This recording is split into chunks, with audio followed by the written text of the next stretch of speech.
on today's edition of Stories from Real Life with Melvin E. Edwards. Our guest today is Andy Dietrich. Andy Dietrich was born in the Black Forest of Germany and moved to Alaska when he was 14 years old. His first book is called Play Stupid Games, Win Stupid Prizes, and is a mix of humor, heart, and the occasional ridiculous life lesson. He turns to me and he goes, "Hey, are you Russian?"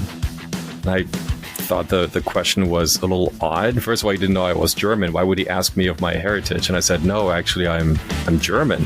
And he starts laughing. He goes, "Man, this guy's got jokes." He's like prodding the friend next to him. He's like, "Hey, man, this guy's got jokes. Listen to this. Here, man. He said he was German when I asked him if he was Russian." He's like, "Oh, that's funny." and the joke went completely over my head. Right? I don't know why that was funny. I don't know why he asked me if I was Russian. None of this stuff made any sense to me. And he says, no, seriously, bro, are you Russian? And I go, "No, seriously, man, I'm 100% German." This book will leave you smiling, shaking your head, and maybe even feeling a little better about your own misadventures. Let's join today's episode with Andy Dietrich. You are listening to Stories from Real Life, a podcast by engaging storytellers for engaged story listeners. Here's your host, author and journalist, Melvin E. Edwards.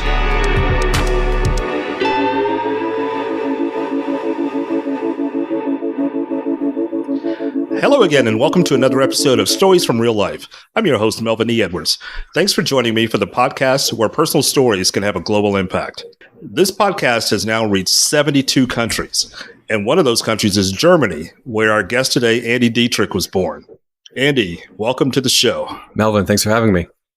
I'm looking forward to this conversation. Yes, it'll be a good one. Or it better be. Watch me roll up my newspaper. It better be. So Andy's book is called Play Stupid Games, Win Stupid Prizes. So my first question for you, Andy, is what's the biggest stupid prize you've ever gotten for something that you immediately regretted? Okay, so this might be a little long-winded, but this will paint a picture of the shenanigans that young Andy got himself into. So the year is around 1990, right? Super Nintendos were hot things back then. Now, keep in mind, in Germany, we got everything a little bit late, right? Movies were translated. They took a while to get there. Nowadays, not so much, but back in the day, things were delayed a bit. So while we were going through the 80s phase, right, the rest of the world, or at least the US, has moved on to the 90s because it was the 90s, right? Super Nintendos took a little bit longer to kind of make their way around.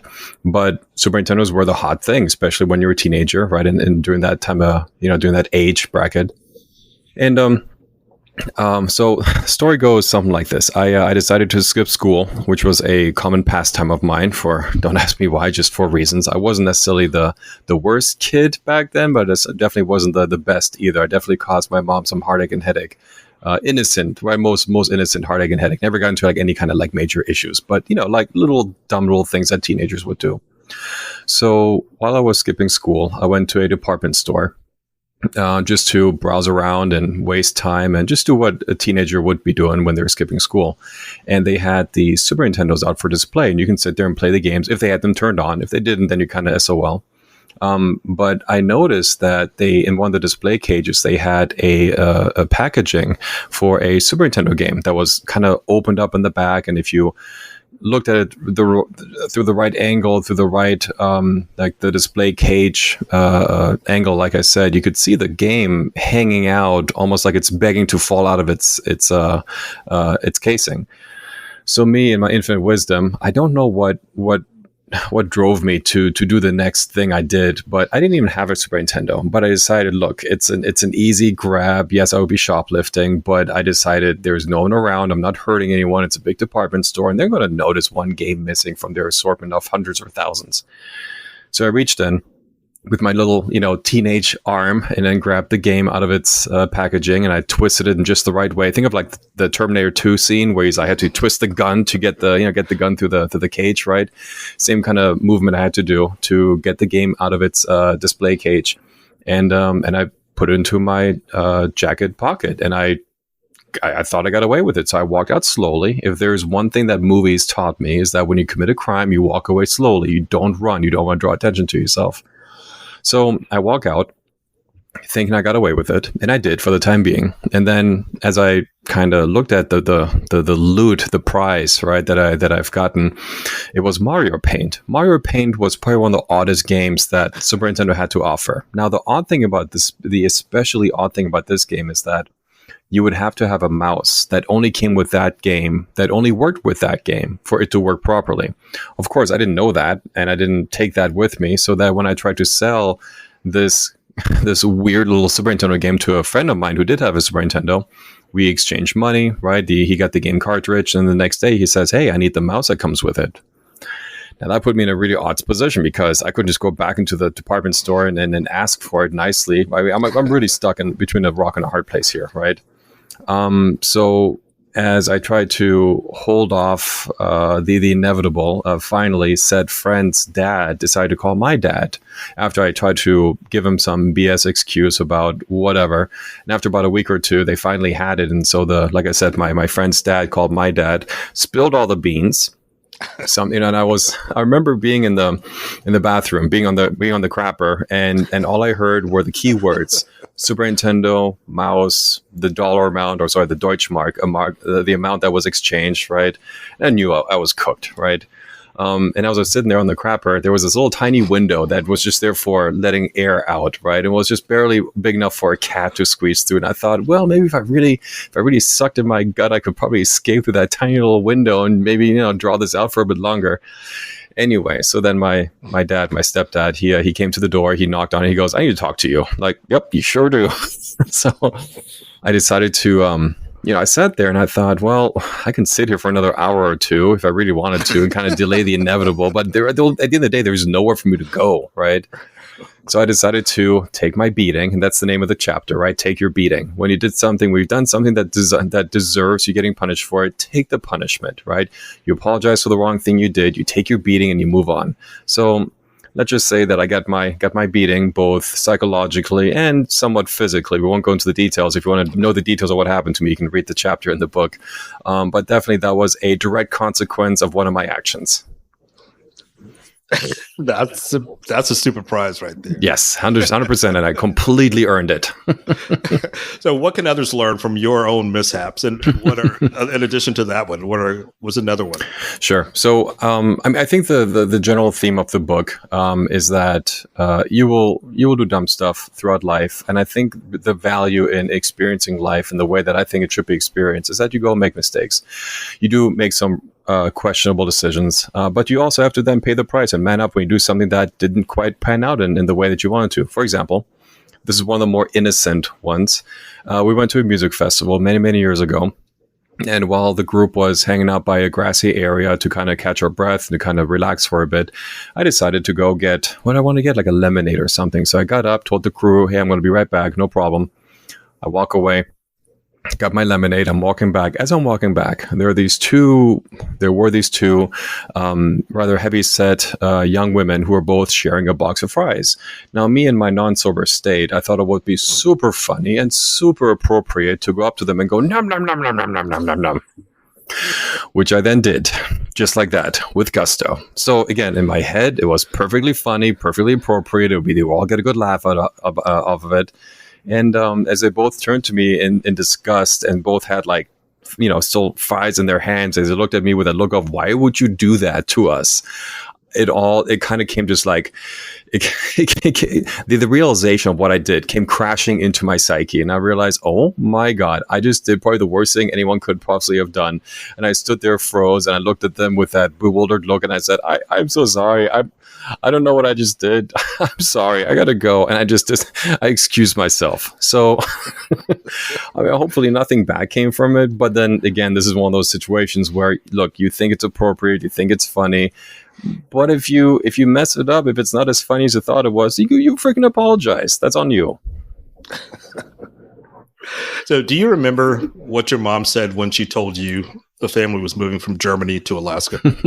So about that, let me give you the paragraph version of how I ended up here today. So I was born in Berlin. My parents got divorced when I was too young to remember. My mother and I then moved to the Black Forest area of Germany, which is a beautiful little region down by the border of France, in the southwest area of Germany. And then at 14, we decided, when I say we, my mother and I, we decided to move to Alaska, of all places. Okay. From there, I spent high school years in Fairbanks, Alaska. I got some stories to tell from that as well. At 19, I joined up, did military service here for the United States military. That was an interesting little experience as well. I did 4 years in Camp Pendleton in Southern California. And then as I got out of that in 2004, I moved to Vegas, where I've been ever since. Okay, so that's the quick paragraph version of how I started and how I ended up here. The discussion went something like, well, my mother's always been very much in touch with her spiritual side, and she had this yearning, yeah, I guess yearning is the best way of putting it, to want to at least visit Alaska, if not to move there. Now, Alaska is a pretty far away place, especially from Germany, right? People from Europe don't often, migrate or immigrate to up in Alaska, right? So she went to go visit the state a couple of times, and she came back one day and she goes, Andy, one day I want to move, and get our stuff and then move everything we have to Alaska. And I told her, Mom, wherever you go, I go. So sure enough, when I was 14-ish years old, she's like, all right, are you ready? And I go, as ready as I'll be. Let's go. And we literally just packed a couple of bags and we left. And of course, we went to go visit. We came back a few times just to visit, but we haven't looked back since. And I must say, having made that decision to kind of get a reset, to kind of get a restart in a different country, in a different culture, in a different language, was probably the best thing for the both of us. So we've done nothing but thrive, in my opinion, since then. That's pretty awesome. Yeah, thank you. So what made you decide to join the U.S. military? Sure. So I got a phone call. So I was very much against the military. I was not very government friendly, if that makes any sense, back in my mid to late teenage years. And then this guy called me up. I was living not by myself, but with a roommate, but out of my mom's house at 18, 19. And I got a phone call from Sergeant blah, blah, blah, United States Marine Corps, blah, blah, blah, blah, the bravado, right? And he goes, can I interest you in a free college ride? And, all of the things that they kind of throw at you to kind of entice you to join. And I told him, look, man, I'm not interested. Thanks for calling. Thanks, but no thanks. And pretty much just hung up the phone. Well, it was cordial, but I told him thanks, but no thanks.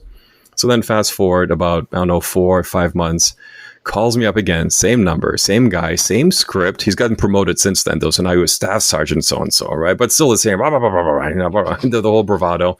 And, just we went down his script and he asked me the same questions. And I was like, dude, look, I told you I wasn't interested. And he says, well, why don't you come down to my office? I'll buy you a cup of coffee and we can talk about it. So I thought, sure, I'll go down there. I get a free cup of coffee.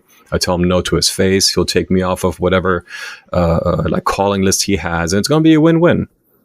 So I go down there and the guy sold me on it. He didn't coerce me. He didn't, give me a load of baloney. He didn't blow a bunch of smoke. No, he told me how it was, how it is, what to expect, how long it's going to be. And the more he explained it, the more interested I was in it. And I think psychologically, subconsciously, I was looking for a way out. Fairbanks has a lot to offer, but didn't have a lot to offer to me, especially not at 18, 19 years old, trying to get a foot, trying to figure out how the world works. Fairbanks, Alaska is maybe not the most ideal place for that, unless you're into the whole, out in the wilderness lifestyle, which I definitely wasn't. Yeah, so I molded over, and my mom has been kind of up to that point been gently been pushing me into that kind of a direction. She even mentioned one day, hey, don't you maybe want to think about joining, say, the Air Force, get a college education, maybe do something skill-wise, learn a new skill, learn a craft. And I told her I'm not interested in any kind of military lifestyle.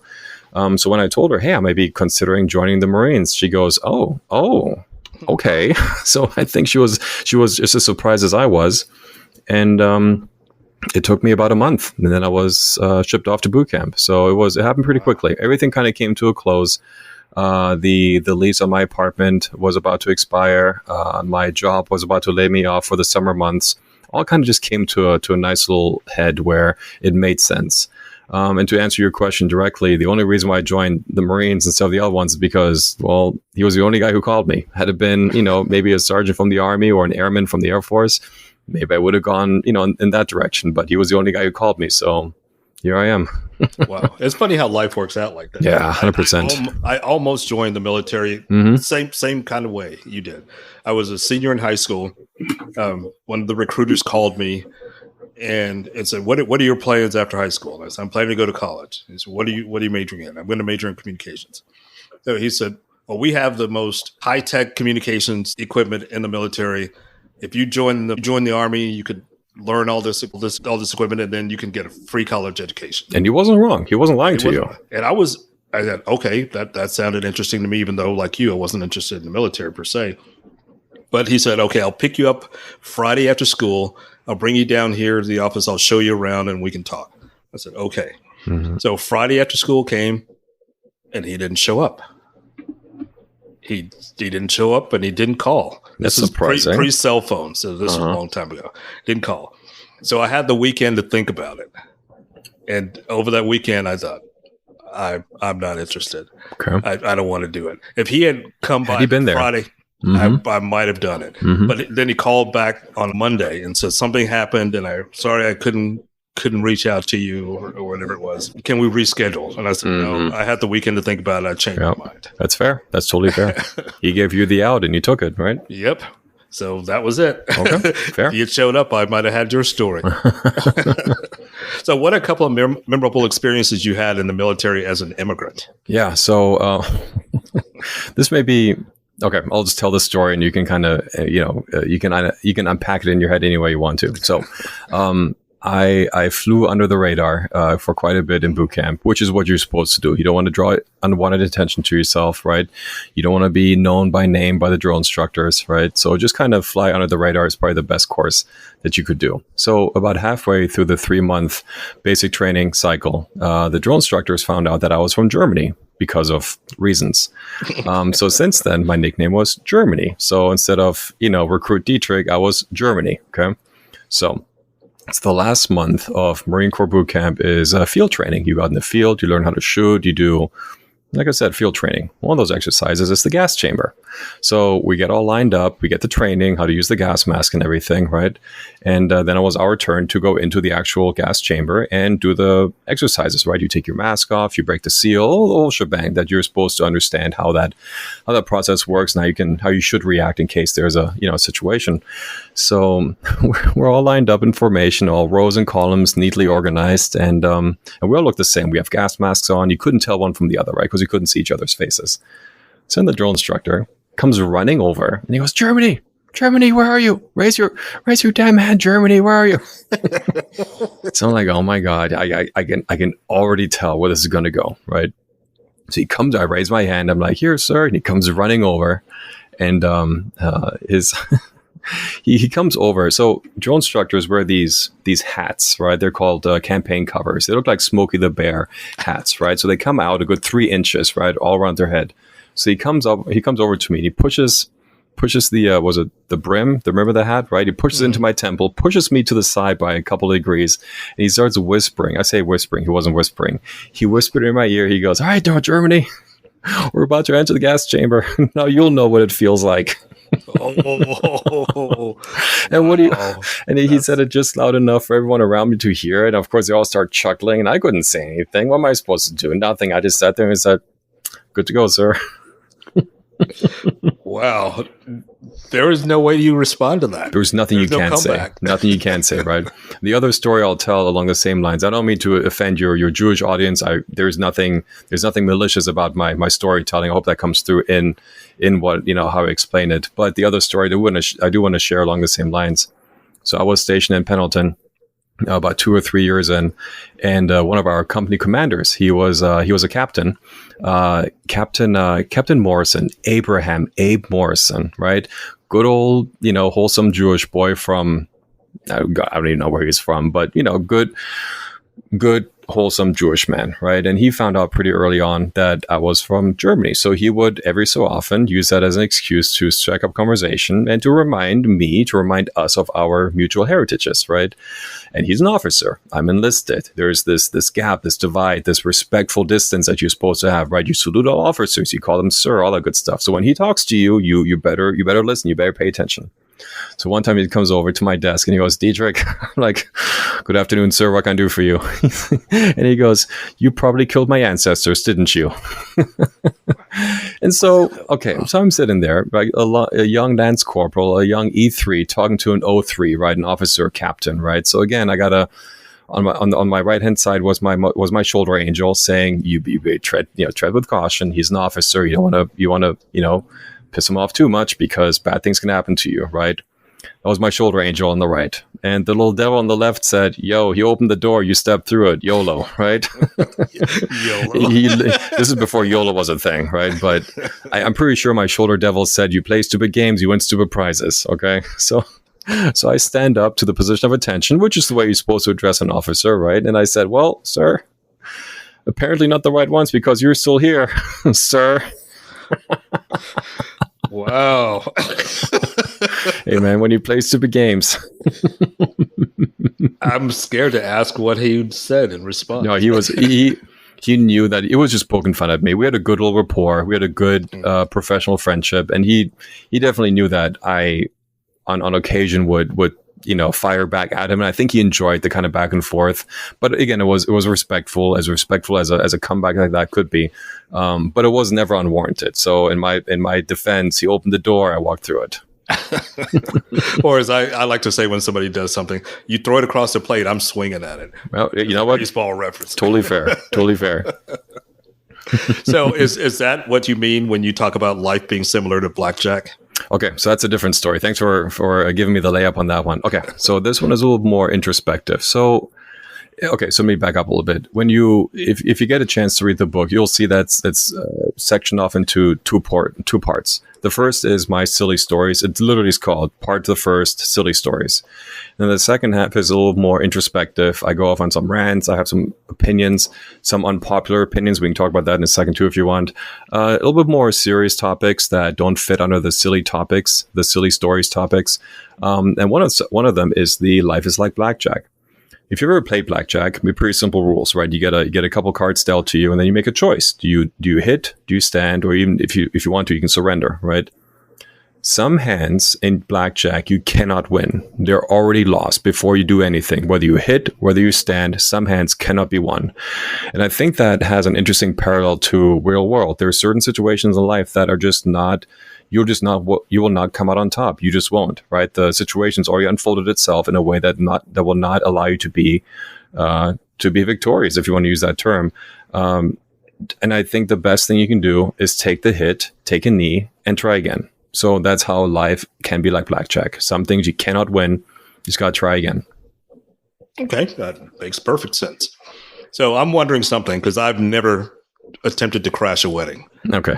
What happens when you crash the wrong wedding? Okay. So my good friend Tyler got married, and he invited me out to be part of the wedding. Now, of course, as a good friend, I would say, as a good friend, you do say sure. And it was here in Vegas, so I didn't have to go anywhere. So I show up, and I quickly realized that, look, I know Tyler, my good friend Tyler. I've met the bride-to-be once or twice. I know what she looks like, but I don't know much of their extended family. I really don't know anyone that could or would attend this wedding. So go to this chapel that had a couple different like waiting rooms or ceremony rooms, whatever you want to call them. There's a ton of them here in Vegas. I pulled up to the right place, but then as I saw people shuffling into one of the ceremony rooms or whatever you want to call them, right, the halls and whatnot, I decided, hey, this might as well be the one I need to be in, right? So I go sit down. You can tell people are getting situated. It's still a bit of time before they actually do the ceremony. Make small talk with the people around me, start making friends. Turns out they're from Australia, good people. They're here for the weekend, obviously here for the wedding. And we get to the point where we all take pictures together. Like we become best friends for the next 20 minutes or so. And then as I sat there for a bit longer, it finally dawned upon me, like, wait a minute, my friend Tyler, okay, he's white. The bride is Asian. Okay, we have a bunch of Australians here and a bunch of, well, it looked like they're from Asia, but I can't really tell. So, but it dawned upon me that maybe in the wrong area. So I turned to one of I think the gal sitting next to me, I go, hey, this may be a really weird question, but whose wedding is this? And she looks at me kind of funny. She goes, well, it's so-and-so and such and such. And I'm like, I need to go. So I excuse, they're like, where are you going? I'm like, I'm in the wrong wedding. So I excuse myself. I leave. Finally, I just go right down the like hallway to the other reception hall. I go into the next one over. I'm like, okay, I definitely recognize a few people here. I'm at the right place now. And they were just ready to get started. I was there right in the nick of time.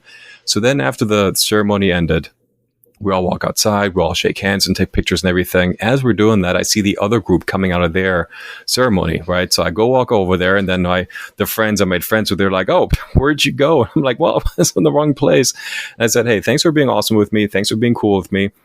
If you ever decide to like flip through those pictures that we all took, you can point at me and say, that idiot crashed the wrong wedding." And we can all have a good laugh about it afterwards. So it was all innocent. It was all good fun. But that was the day when I crashed the wrong wedding. Well, you didn't really win a stupid prize because you made friends out of that. That's true. Yeah, win-win, right? So how did you mistake a fraternity rush for a question about your heritage? Okay. This is the first story in the book, which I think sets the pace nicely for the rest of the stories. So I decided to leave the corporate life and go to college. University of Las Vegas here in Nevada, UNLV, was very appealing to me. Why? Because Hollywood promised me those awesome college years, right? Me being a little bit older, coming out of the military, I think I was 24, 25 years old.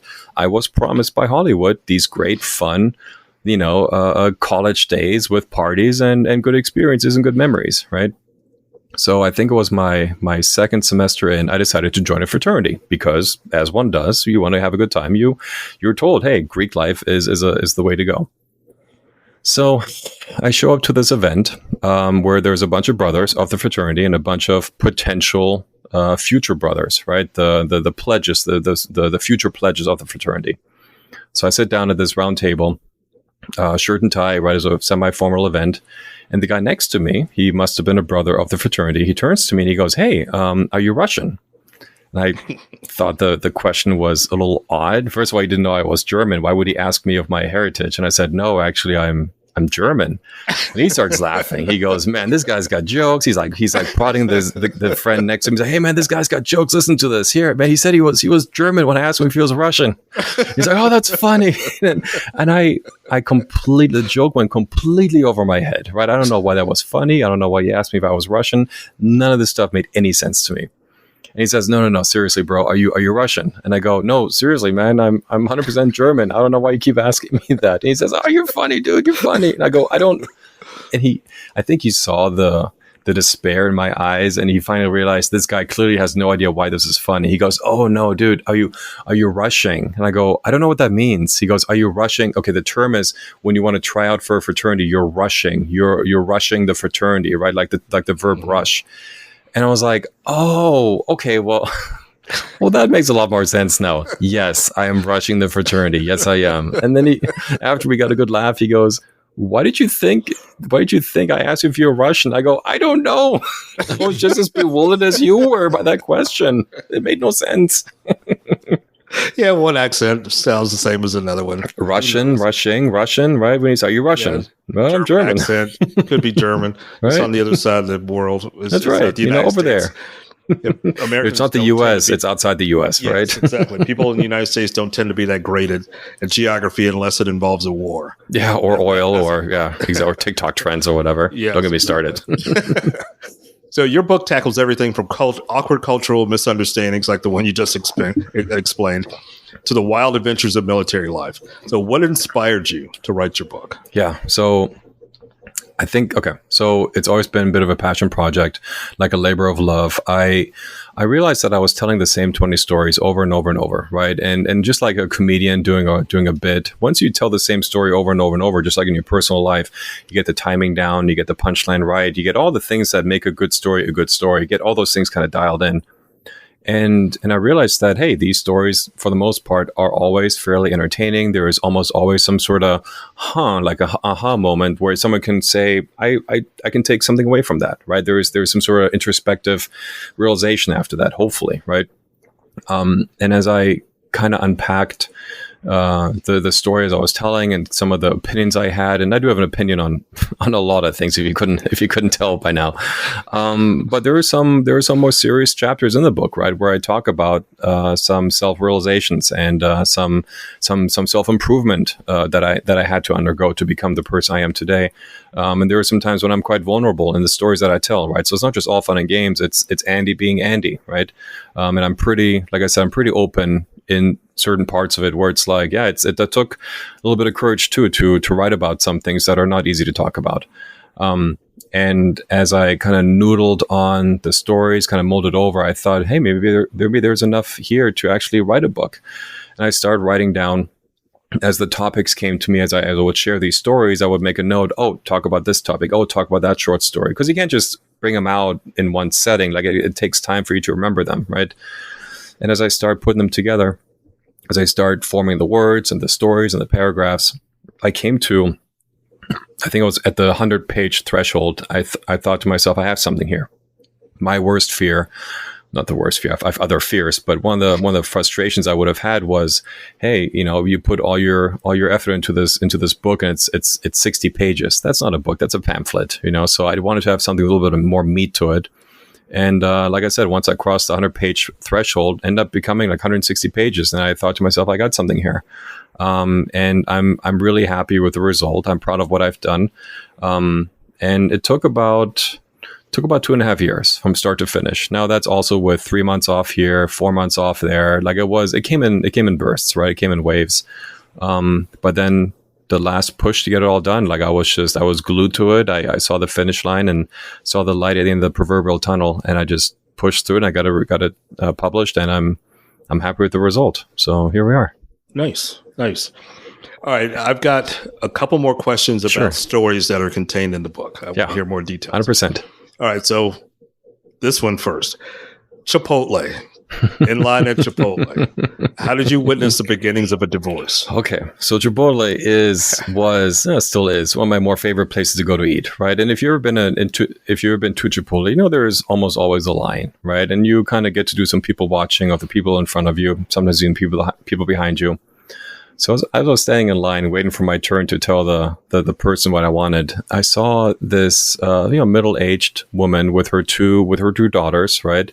These daughters were, I don't know, 8, 9, 10 years old. That was my guess. No idea. No, it doesn't really matter for the sake of the story.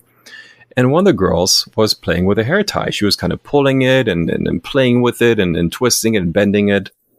And it caught her mom's attention. And she goes, "What do you got there, honey?" She goes, "A hair tie." And she goes, "Where'd you get that?" And she goes, "Daddy's car." Oh. Her eyes lit up so big.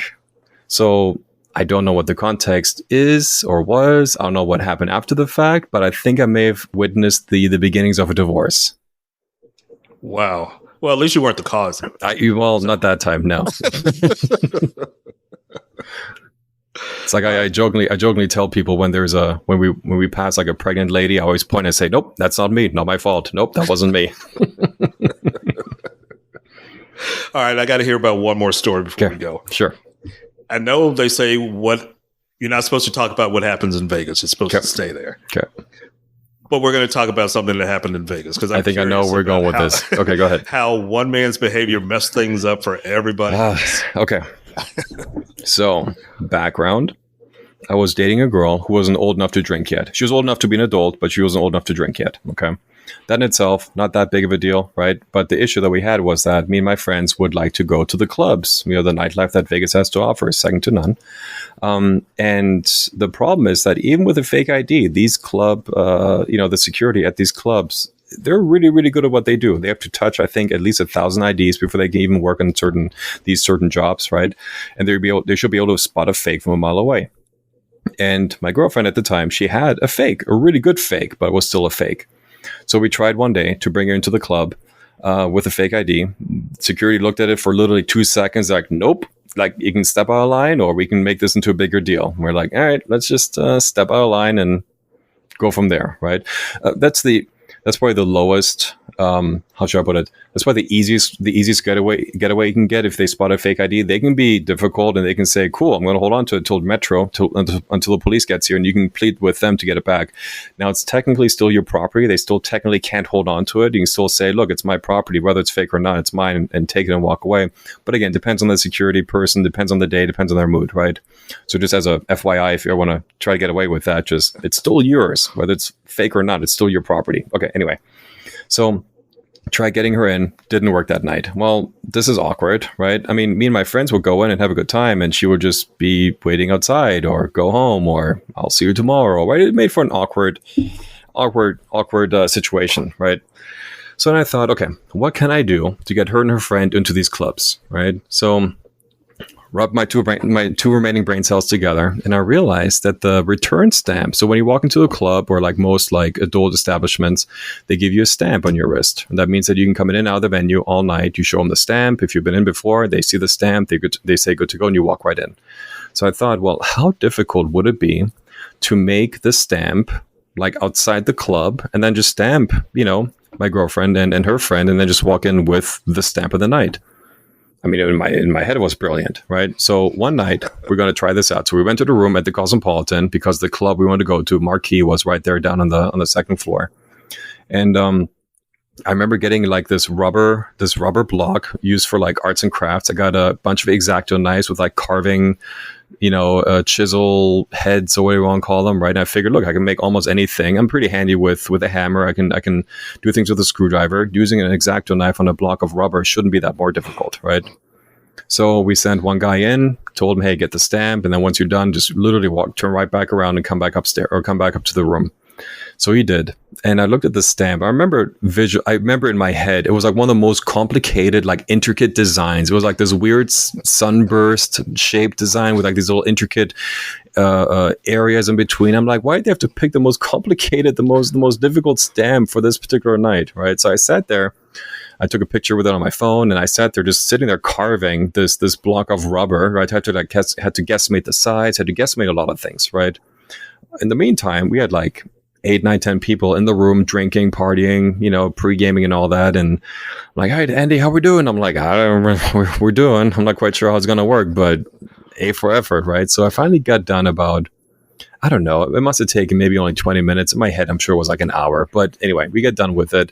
I look at the stamp and I go, well, it's not great. Like there are definitely some mistakes I made. There's some lines I didn't quite connect, but let's give it a shot. So we dipped it in ink, put it on someone's wrist, and then we held the wrist with a fake stamp up to the wrist with a real stamp. And we're like, does that look about right? And they're like, well, you squint a little bit, and if you don't know what you're looking for, yeah, I'll buy that. I'm like, okay, well, let's give it a shot. Like we're already here, might as well, right? So it was a good group of us that walked in. I think it was 2 or 3 of the guys and gals that didn't have ID, or weren't old enough to be at a club. We gave them the stamp, and we were like, all right, we're gonna walk in pairs of 2s. One person with the right stamp, one person with a fake one, walking in pairs, about 20 seconds in between, so not to like make it obvious or whatever. And sure enough, we all walked in. We literally just held our wrists up. The guy looked at him. He says, yep, good to go. You walk right in. So now keep this in mind, right? You show this return stamp. You don't stand in line. You don't pay cover. You don't have ID checked. Okay. Those are all some pretty big perks when it comes to going out and experiencing nightlife in Las Vegas. So once I realized that this worked, of course, I had to weaponize it, right? I couldn't just leave it at a crappy block that I get from arts and crafts. No, I made this like industrial grade, right? So I ended up buying like this Martha Stewart like stamp making kit where you get like this gel pack and this UV light thing. It's this whole shebang of like making semi-professional stamps, right? And I kind of get the process down better and better to the point where I got so good at it that at the height of it, and mind you, this whole operation lasted for a few months, and I'll get to how it ended in a minute. At the height of it, I got so good with it that if I didn't have the stamp, and I already had a bunch of them because I made them for, a couple of weeks leading up to this, and they changed the stamps all the time, but they only had so many stamps they pick from, right? So their collection was only maybe like 6, 7, 8 stamps, and they just rotate them, right? Once you have them all, you have them, right? There was nothing special about them. Collect the full set. Exactly. Collectibles, that's right. I still have them here somewhere. I can actually, there's a picture of them in the book. So if you go to the right page, there'll be a picture of them in there. So at the height of it, I got so good that if you sent me the stamp of the night and I did not have it, it would take me literally about half an hour. I would Photoshop it out, print it out, the whole gel pack, the whole Martha Stewart stamp printing, Dewey key, right? The whole process. And I got so good at it that I would have like an actual like physical stamp that you could dip in ink and go cha-ching, cha-ching, cha-ching. And the word spread pretty quickly. I was in college. I was in a fraternity. So, shenanigans like that would make their ways around to the different groups. So it got to the point where I would have people, at one point, I think there was like 30 people at the house, pre-gaming, getting their drink on, being loud and obnoxious, waiting for the stamp to get done. Because look, if you can save yourself $60 in cover charge, don't have to wait in line again, and you have to check for ID. Those are perks, right? Especially when you have a big group want to go to the same place. So They would leave, either 10 or 20 bucks a piece on the table, $10 for a slow night, 20 bucks for a busy night. And that would pay for my drinks, for the night. So, it was a win-win. So then the way it all came crashing down was I had two female friends hit me up on a Wednesday. They said, "Hey, we want to go to such and such club. This is the stamp. Do you have this one?" Like I said, "Sure, no problem. Come on over." Came on over, stamped them. I said, "It's on the house. You girls enjoy." So they leave. And about half an hour later, they give me a call. They're like, "We can't get in." Like, why? What's up? Did the stamp not work? Every so often, the stamp wouldn't work. The color wouldn't be right. The size would be off. And someone was paying attention. They're like, "No, you can't come in with this." And they would just have to leave, right? No big deal. But they said, "No, we can't go in. We can't go in." Why? Why not? What happened? Well, they're checking IDs at the re-entry line. I'm like, well, I can't help that. That's outside my skill set, right? I don't know what to tell you. So after that, so what must have happened, in my opinion, someone got smart. Someone told someone that shouldn't have been told. Rumor goes it was a disgruntled ex-girlfriend of mine who found out and blew the whistle. Who knows? Don't know. I wasn't there. I don't know all the details of how it kind of came to a halt. But long story short, the clubs found out, and they all talk to each other, right? So once one security department of a club finds something out, they do communicate, right? They talk to each other, and literally overnight they checked IDs at the re-entry line, and they still do that to this day. So that's how I say I messed it up for everybody else. So if you're used to just going in from back in the day without ID check, and they check it now, that was absolutely my fault. That was Andy. Yes, 100%. All right, Andy. So for our final question today, what advice would you like to share with the listeners? I think when you play stupid games, you win stupid. No. Okay. How about this? I think life has a really interesting way of exposing itself to you, but you also have to take the chance and take those opportunities when they come to you, right? There's an old saying that said something like, when you come to a road in the fork, you take it.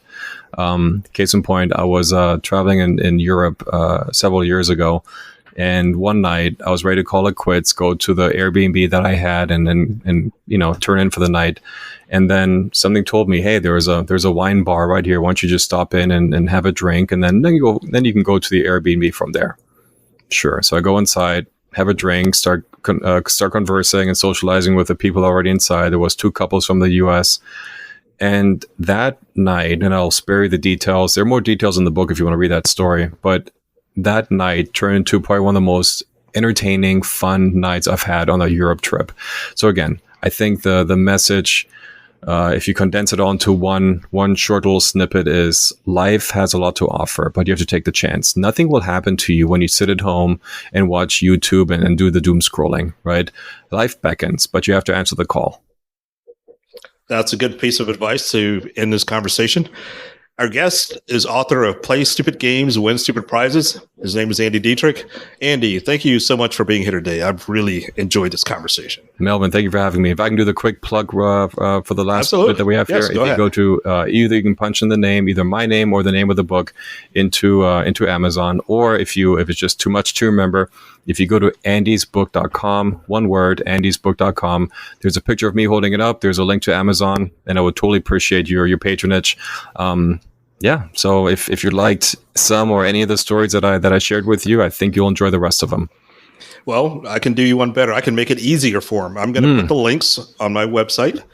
So please go to my website at podcastreallife.com for more information about Andy and the things that we discussed today, including links to his books and to his website. So that'll make it easy for you. That's great. That's it for today's episode of Stories from Real Life. Join us again next time for another chance to learn from each other. Until then, don't forget to shine your light wherever you go. That was Stories from Real Life. Join us again next week for another great storytelling journey. See you next time.